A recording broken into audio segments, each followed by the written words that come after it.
Very good afternoon to one and all. Welcome back to module 4. Now let's discuss about benefits determination process. And I am Shruti M, assistant professor working at Bapuji B schools. So what do you mean by benefits determination process? So till now we have discussed about external competitiveness, and when we are looking from the organizational point of view, what does that employer look the benefits and what is the employee that they look for the benefits. So when we say benefits, it is part of the total compensation package what the employee receives other than the time that he has worked for. So for an example, life insurance can be a part of it, pension, then cafeteria plans, employee discounts for any kind of products that's being purchased on behalf of the company, also the workers' compensation and the vacation, like Sunday. If we don't work also, we get paid on Sundays. So these are the different types of benefits that an employee receives apart from the salary. So why the growth in employee benefits that takes place here? So when we say, when we look at it, what is the cost effectiveness of the benefits? There are 4 aspects where we need to understand. Wage and price control. It means that salaries, like from the employer point of view, how they cut the cost and try to make benefit. And coming to the part of employer, so when the employer also looks for a benefit that determines most of its profit, then on the top of that the government, and under that different unions. So let's see what exactly these kind of benefits are. So coming to the part of benefits, the major one is leave travel concession. It is in short known as LTC. So leave travel concession, it is an annual home leave or maybe once in 4 years to travel to anywhere in India or to the foreign travel, maybe based on the subject to certain restrictions about the company's procedures or maybe the disciplines. So next comes is holidays and leave facilities and advances and special benefits for women, especially who is working women. So in this exhibit we have expressed what exactly the benefits are. So advances are something like where you take advance of that month's salary without interest. And coming to the part of holidays and leave facilities, what the company provides apart from weekends or maybe the regular holidays. So these are the kinds of benefits, and we need to understand there is a difference between allowance and benefits. And for everything we know that base pay is a mandatory one and which it acts as a basic salary. And coming to the part of allowance, dearness allowance. So that will help us to neutralize for rise in whatever the cost of living that we are experiencing.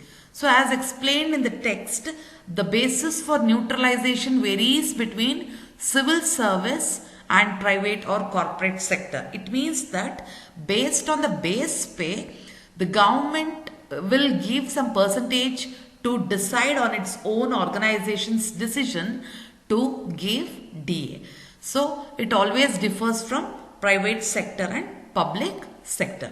Next is compensatory allowances. So these are paid on the account of certain local conditions or maybe the things like where they can compensate for other difficulties what the employees have, like city compensatory allowance, where there is, like if it is a metropolitan city, where you can have city compensatory allowance as more.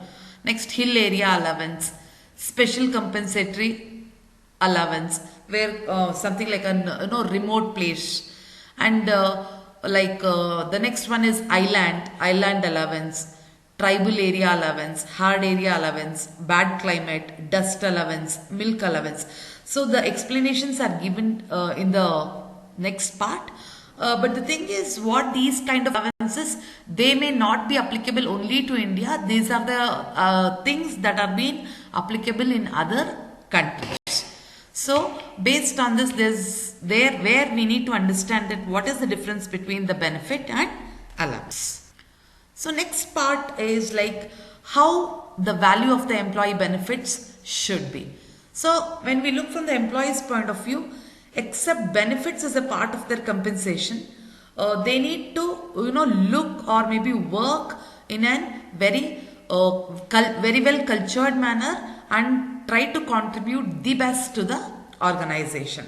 Where employees will not understand really what the value that the company is trying to give them. See, Sundays we don't work as we said, but still we give the benefit. It means we have been paid off. So every employee should value the benefit that the employee is trying to get. It should not be taken as granted.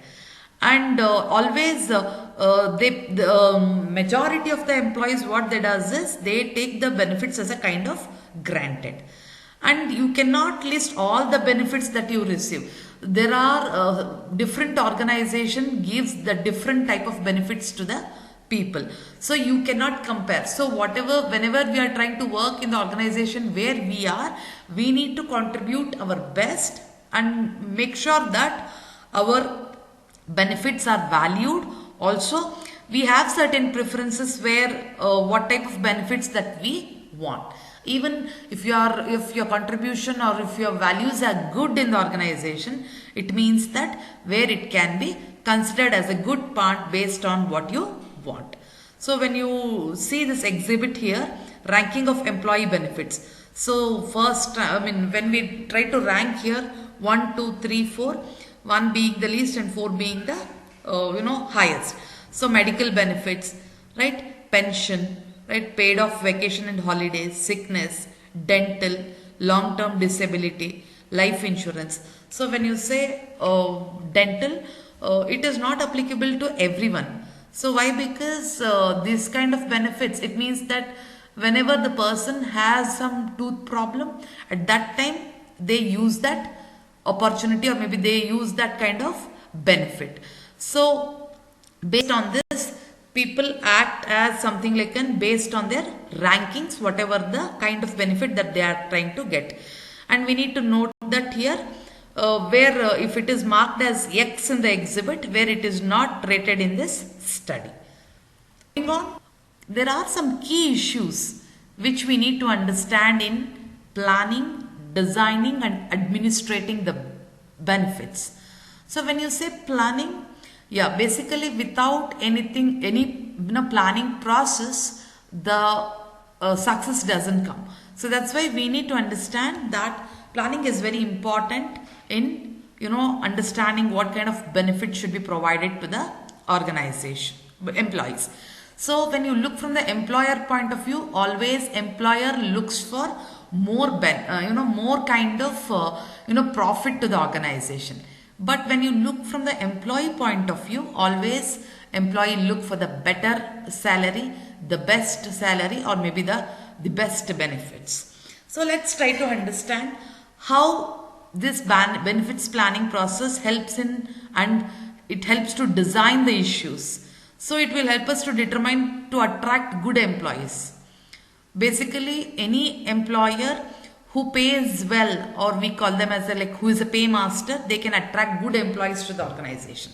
Suppose you pay good, then your productivity increases, your output will be good. So in turn, each one is correlated there. So it deals with undesirable turnover.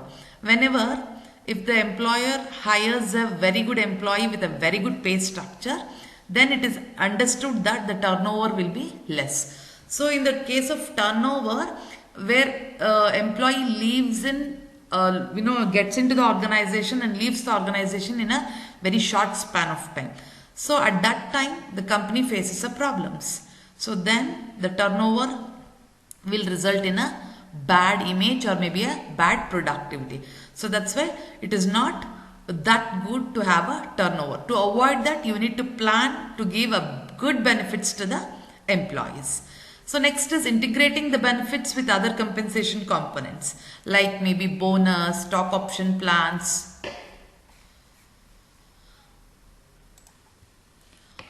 Okay, the next comes is designing strategies to ensure external competitiveness and adequacy of benefits. So in the part 1, we have discussed about external competitiveness, where we have understood that external competitiveness is nothing but a competitors. So an employer or an organization has to make a strategies to compare their strategies with that of their competitive strategies or maybe competitors strategies, and they need to give or provide the adequate benefits to the employees. It means that more benefit should be provided to the employees. And design cost effective employee benefits. You need to design in such a way that every employee gets good benefit out of what and then it comes to a part of benefits administration issues. When you say administration issues, that any kind of, in the organization, in the management, they'll be having an administration issues of managing the benefits. So we need to understand here benefits point of view. So who should be protected or benefited? How much choice should employee have among an array of benefits? Then how issue associated with the flexibility should benefits be financed? And the last one is, are your benefits legally defensible? So let's see each one of them. So who should be benefited or protected here? So of course, definitely the answer is employees. When we say an employees, organization, they have a variety of employees with different employment status. As we have already discussed in module 3, there are different set of jobs. So that's why there's a different set of job evaluation procedures where we have understood. And even in the organization, we need to understand that even full-time employees are there, part-time employees are there. So maybe people who have just joined, maybe based on a contract basis, or maybe who's working this thing, probationary period is 1 year, 6 months, or maybe 2 years. So it differs. So does they treat equally everyone, or maybe the employer treats everybody in an equitable manner? That's what we need to understand here. So with regards to holidays, vacations, short-term disability, long-term disability, with regards to life insurance, retirement, medical, dental, vision. Vision is nothing but an eyesight. It means according to that, we need to understand from the exhibit that what amount of percentage of benefits that a full-time employee gets and what amount of percentage that the part-time employee gets. So exhibit 12.3, it states that contingent worker benefits compared to full-time workers, it is, compared to part-time, the full-time employees get the good benefits because they own experience, they own skill sets, they own competencies, right? So that's why these people should be protected, or maybe you can say they should be benefited. So how much choice employees must have among an array of benefits? It means that when you say there's a standard plan that exists in the organization, should they have a standard plan or a flexible benefit plan? So if the standard plan means for what grade of employees we need to look for. If it is a flexible benefits, this is for which grade and which ranges here. So that's why employees are permitted a great flexibility by choosing the benefit options of greatest value that have to them. So when you say A, B, C, D, that each employees A, B, C and D are considered as in each employees, it means for health, if it is, do they need some flexible benefits or not? If it is no, if it is no. And AE is here in the life insurance, that is an average earnings that they have mentioned. So you can consider it as average earnings. So 2 times of average earnings, 1 time of average earnings, 3 times of average earning. So these are the possible options in a flexible benefit package that an employee gets for. Then comes this financing the benefit plans, or maybe what are the different alternatives that the company can give. So when you say non-contributory, so here what it happens is employer pays the total cost for that accumulates to the benefits in the organization. And it is contributory. Contributory is shared between both the employer and employee. So you can take an example of provident fund. When you say provident fund, we need to understand that 12% is being contributed from the employer and 12% from the employee. In many cases, it's a contribution both from the employer and the employee. But in certain cases where they say that employer contribution is 12%, but that kind of deductions is being taken from the employee itself. And when you say non-contributory, where out of the bonus or maybe out of the stock options or maybe out of variable pays that they are trying to provide, no contribution that's been required from the employee. Employer, based on the productivity output or maybe based on the profit that they have earned, they will be trying to distribute to the employees. And when is employee financed, employee pays total cost for some benefits. Like you can say something like additional insurance. If anything wants from the employee will try to contribute the whole amount as a part of the deduction from the salary. So by law, the organization must bear the cost for some benefits, but some this thing have to be financed by the employee itself. So when you see the choice of benefit package, this will affect both the employers and employees. Let's see, according to this pictorial representation of benefits package, what are the factors that really contribute. When you say employer factors, it is relationship to total compensation cost. What do you mean by relationship to total compensation cost here? So every business tracks its income and expenses to evaluate its performance. So with regards to understanding of that, a relationships always makes the sense that the company's profit. It means that what has been left out or maybe what the cost of producing its product is being compensated by its revenue, also its sales. So this is what is the relationship. And when it comes to a cost relative to benefits, so what kind of products that they are trying to produce, also how much the company has made it a benefit, and out of that how much the employer that they are trying to contribute to the employee. Next is competitor offerings. When you say competitor, definitely when any individual wants to buy a product, they make sure that they try to see with that of their competitor. So the next comes is role of benefits. Always role of benefits the employer should look in is how best they can attract the employees, how best they can retain the employees, and how best they can motivate the employees. And next comes is legal requirements. When you say legal requirements, anything that is being regulated by law. So employer cannot act the way they want or they can make the benefit. It has to be undergone through certain compliance procedures where they have to abide by the law. And when you look from the employee factors, equity. So when we say equity, the name itself suggests that it is being fair.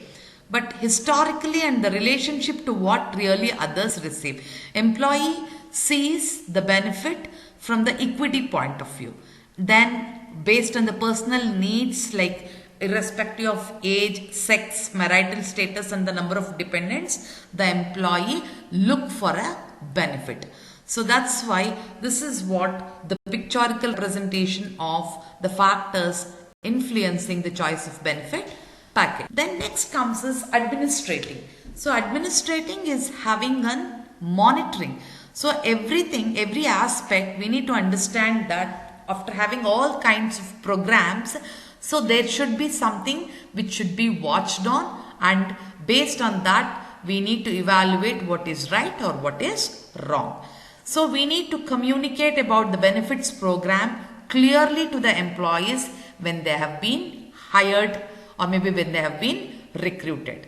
And with regards to claims processing, So employee can, for which aspects the employee can claim the benefits which they are eligible for. And the next one is cost containment.